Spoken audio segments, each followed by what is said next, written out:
रघुवर रीति सदा चली आई, प्राण जाए पर वचन न जाई।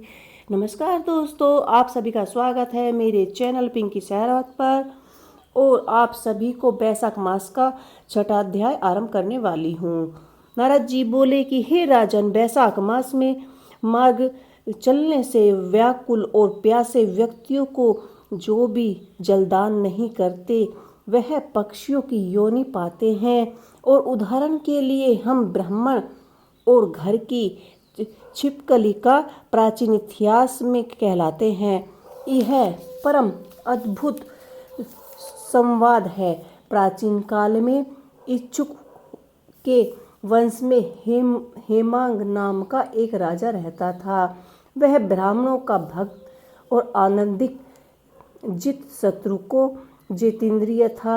और पृथ्वी में जितने भी व्याकुल के कण, समुद्र में जितने जल की बूंदें हैं और आकाश में जितने तारगण हैं, उतनी ही गो उस राज्य ने दान की है। और उसने बहुत से यज्ञ किए हैं। और उन यज्ञों की कुशलताओं से पृथ्वी पर कुशा ही कुशा दिखाई देने लगी। तब गो, भूमि, तिल और श्रवणदान से बहुत से ब्राह्मणों को प्रसन्नता हुई। और कोई ऐसा दान नहीं जो उसने नहीं किया हो। परंतु हे राजन, सुख की इच्छा करने वाले उस राजा ने एक जलदान नहीं किया।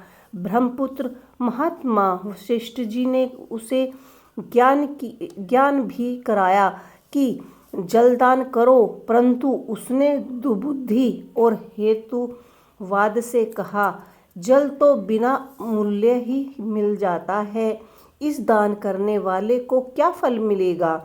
ऐसा अनेक बात कही और ब्राह्मण को जलदान नहीं किया। और कहने लगा कि अल्पबाह्य वस्तु दान करने से पुण्य मिलता है और यही ठीक भी है।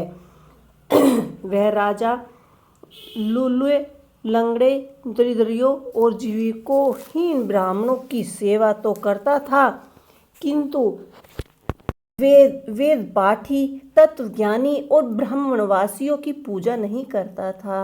वह राजा कहा करता था कि विख्यात ब्राह्मणों की पूजा सेवा तो सब करते हैं, परंतु अनाथ, बिना पढ़े लिखे, लूले लंगड़े ब्राह्मणों की दरिद्रताओं की बड़ी दुर्गति है। अतः एवं ऐसा ही लोग मेरे दया के पात्र हैं। इसी प्रकार वह दुबुद्धि कुपुत्रों को दान देता रहा। इसे महादोष के कारण 3 जन्म तक उसे चातक की योनि मिली। फिर एक दिन गिद्ध बन गया और 7वें जन्म में कुत्ते की योनि प्राप्त हुई। फिर हे राजन, वह राजा के एक घर में छिपकली की योनि में जाकर रहने लगा। उसका नाम श्रुतिकीर्ति था और मिथिलापुरी का राजा था। छिपकली घर के दरवाजे की चौखट के ऊपर कीड़ों को भक्षण करती हुई 87 वर्ष तक वहीं रही। एक दिन देवयोग से मुनि ने श्रेष्ठ ऋतुदेव नामक ऋषि दोपहर के समय मार्ग से थके हुए मिथिलापति के घर आए। ऋषि को देखकर राजा अत्यंत प्रसन्न होकर साहस उठा और बड़े आदर सत्कार के साथ मधुपान से पूजन कर चरण धोने लगा। चरणों पादुकाएं को अपने मस्तक से लगा लिया। तब देवयोग से एक बूंद जल की उस छपकी पर गिर पड़ी। जल की बूंद पड़ते ही उसे ज्ञान हो गया कि नाना योनियों में दुखों से दुखित हो ब्राह्मण देवता से हाय हाय कर कहने लगी कि हे ब्राह्मण, मेरी रक्षा करो। एक छिपकली का ऐसा शब्द सुनकर ब्राह्मण को बड़ा आश्चर्य हुआ और वह कहने लगा कि हे गोंधा, तू कहाँ है? क्यों विलाप करता है, मेरी यह दशा कैसे हुई। तू देवता है कि पुरुष है, या कोई राजा है अथवा ब्राह्मण है। हे महाभाग, तू कौन है, कहाँ तो सही, कहो तो सही, मैं आज ही तेरा उद्धार करूँगा। ऋषि को ऐसी बात सुनकर वह राजा महात्माओं के महान ऋतुदेव जी से कहने लगे कि हे ब्राह्मण, मेरा जन्म ईशावाकुल में हुआ था और मैं वेदों के शास्त्रों का पूर्ण ज्ञान था। पृथ्वी में जितने राज के कण हैं, जितने जल की बूंदें हैं, जितने आकाश में तारागण हैं, उतनी ही गौ मैंने दान की है। मैंने सभी यज्ञ किए हैं, वापी कुल और तालाब बनवाए, अनेकों दान किए, धर्म पूर्वक राज्य भी किया, तो भी मेरी ऐसी दुर्गति हुई और मुझे स्वर्ग नहीं मिला। तीनों जन्म तक मुझे चातक योनि मिली और एक जन्म में गिद्ध हुआ, फिर 7वें जन्म में कुत्ते की योनि मिली, और अभी यह राजा अनेक चरणदक को छिड़कते रहा और तब मैं एक बूंद उछलकर मेरी ऊपर आ पड़ी। उसी के पड़ने से मुझे पूर्व जन्म का स्मरण हो आया और मेरे पाप दूर हो गए। हे द्विजवर, 28वीं जन्म तक मुझे छिपकली की योनि भोगनी पड़ी। तरह तरह की देवी सृष्टि दिखाई देती हैं, अतः आप में इन जन्मों से डरता हूँ। हे दीर्घ, मेरी यह दशा कैसे हुई, यह विस्तार से कहिए। ब्राह्मण बोले कि यह सुन दीर्घ ने ज्ञान तुक्षी द्वारा सब वैतंत जान लिया और कहा कि हे राजन, मैं तुम्हारी इस बुरी योनि का कारण कहता हूँ, चित्त लगाकर सुने। तूने माधव भगवान के प्यारे बैसाख मास में जल दान नहीं किया। तूने जल को लोभ समझकर यह निश्चय कर लिया कि यह बिना मूल्य का है, अतः मार्ग में चलते हुए और धूप से पीड़ित ब्राह्मणों को जलदान नहीं किया। साथ ही सुपुत्रों को छोड़ कुपुत्रों का दान किया और अग्नि को छोड़ क्या कोई राख से भी कोई हवन करता है। प्राय बात बताया और सुगंधित से युक्त कांटेदार वृक्षों का कोई भी पूजन करता है। सब वृक्षों में पीपल की पूजा होती है। तुलसी को छोड़ कटोरी का पूजन किया जाता है। पूजता के विषय में अनाथ को की आवश्यकता नहीं है, अन्यथा की आवश्यकता नहीं है।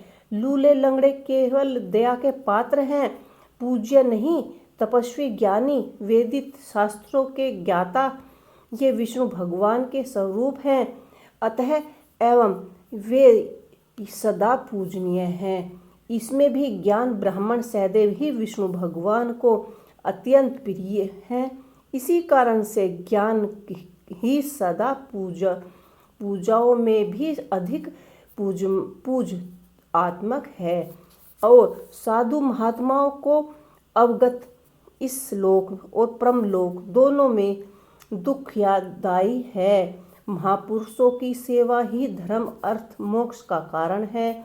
ऐसे ही करोड़ों अंध जाति कर्तव्य करता हो को नहीं देते। ऐसे मंद आश्रम के लोगों की संगति से कुछ नहीं मिलता।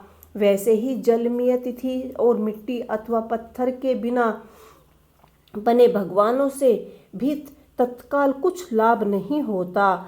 ये तो बहुत काल में पवित्र करते हैं, किंतु साधु महात्माओं से ही दर्शन पवित्र होते हैं। साधु सेवा कोई सुरक्षित पुरुष नहीं दुखी नहीं होता। अतः जैसे ही अमृत पान करते जन्म मरण वृद्धि व्यर्था आदि दुख नहीं देते। तूने जलदान नहीं किया है, ना ही साधुओं की सेवा की है। हे इच्छुक कुलनंदन, इसी से तेरी यह दुर्गति हुई है। ऋषि के ऐसे कहने पर बैसाख मास में जो भी पुण्य किया है वह तेरी शांति के लिए तुझे दूंगा।